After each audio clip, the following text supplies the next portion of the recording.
America leads the world in medicine development. It matters. We get new medicines first, nearly 3 years faster. 5 million Americans go to work because we make medicines here at home. And not relying on other countries keeps us safe. But China is racing to overtake us.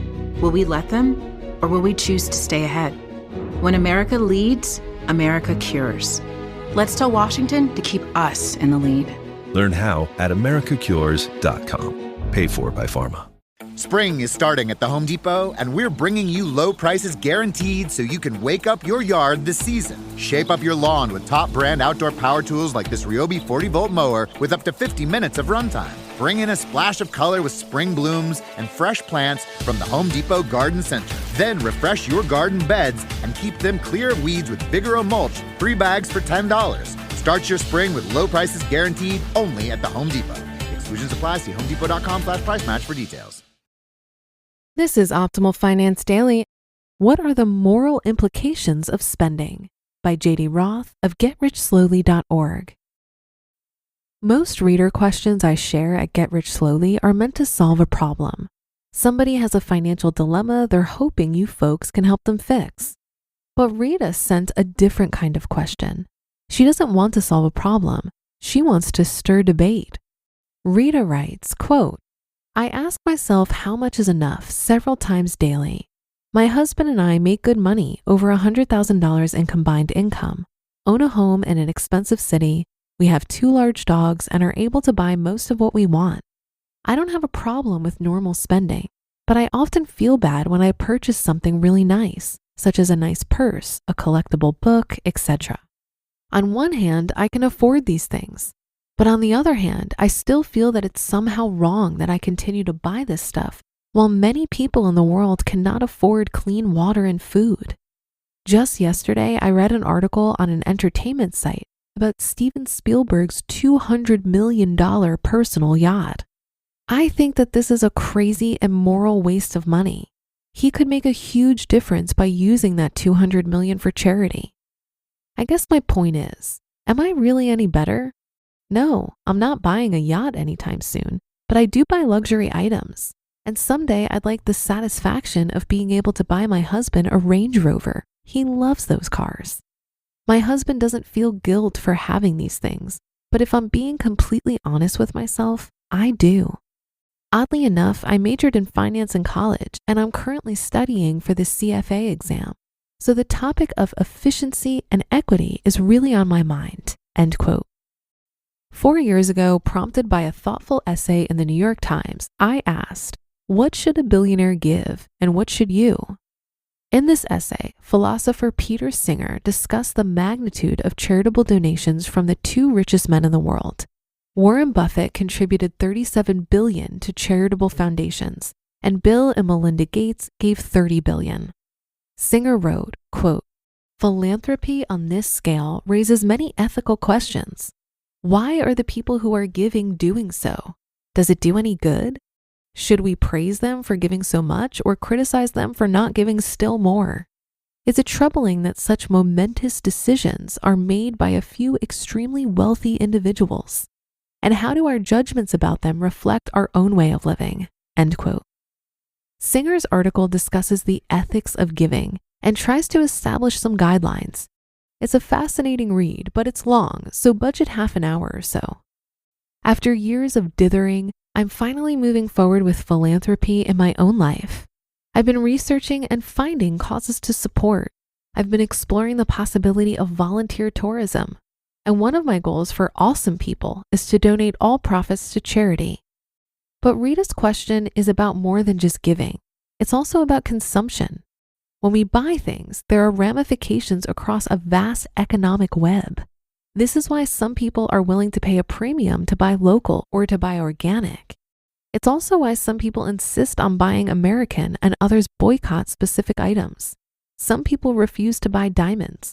My high school social studies teacher refused to buy bananas.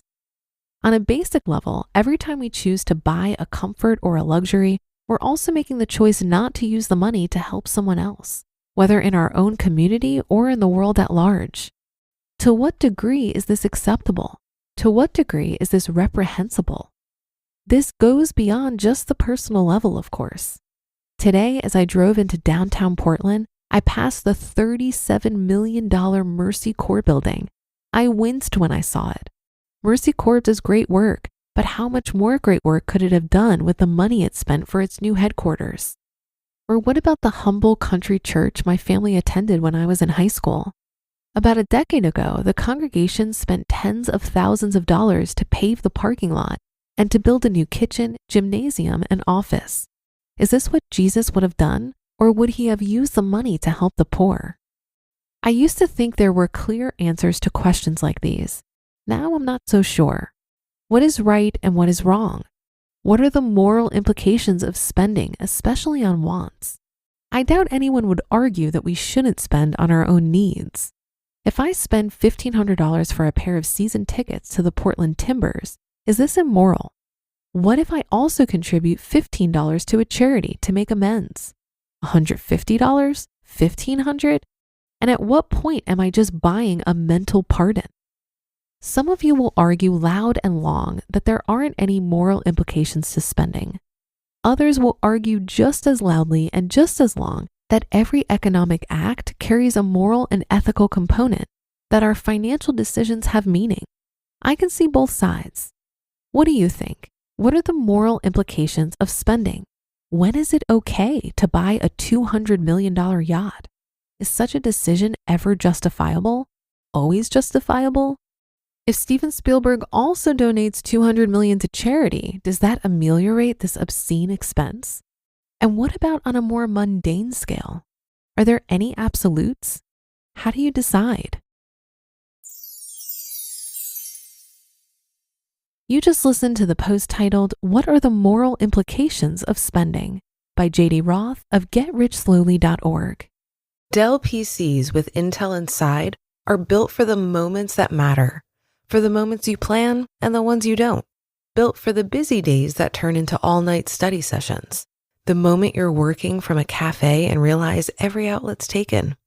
The times you're deep in your flow and the absolute last thing you need is an auto update throwing off your momentum. That's why Dell builds tech that adapts to the way you actually work. Built with long-lasting batteries so you're not scrambling for the closest outlet. And built-in intelligence that makes updates around your schedule, not in the middle of it. They don't build tech for tech's sake. They build it for you.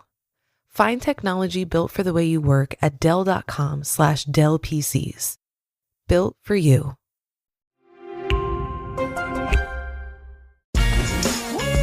Refreshing wild cherry cola meets smooth cream. The treat you deserve. Pepsi Wild Cherry and Cream. Treat yourself. I found this article interesting because it asks some really tough questions.